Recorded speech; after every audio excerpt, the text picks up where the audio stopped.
La fonction alimentation électrique permet d'alimenter en puissance le calculateur et certains actuateurs lors de la mise du contact.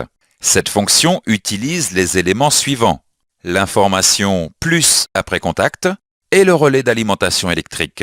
Vous pouvez déplacer le curseur de la souris sur les éléments pour les identifier. Lors de la mise du contact, le calculateur reçoit une information plus après contact du contacteur de démarrage.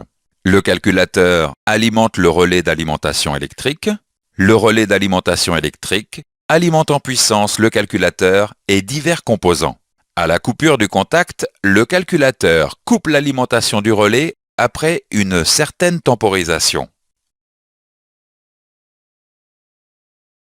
Vous pouvez déplacer le curseur de la souris sur les éléments pour voir les stratégies utilisées pour cette fonction.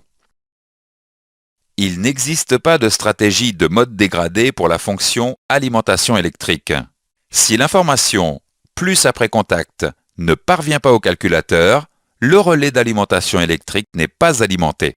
Vous pouvez déplacer le curseur de la souris sur les éléments pour voir les stratégies de mode dégradé. Faisons maintenant quelques exercices avant de continuer. Quel est le rôle de la fonction alimentation électrique? Quel élément provoque la fermeture du relais d'alimentation électrique par le calculateur? Dans ce chapitre, nous avons vu les points suivants. La fonction alimentation électrique permet d'alimenter en puissance le calculateur et certains actuateurs lors de la mise du contact. Lors de la mise du contact, le calculateur reçoit une information plus après contact du contacteur de démarrage. Le calculateur alimente le relais d'alimentation électrique. Si l'information plus après contact ne parvient pas au calculateur, le relais d'alimentation électrique n'est pas alimenté.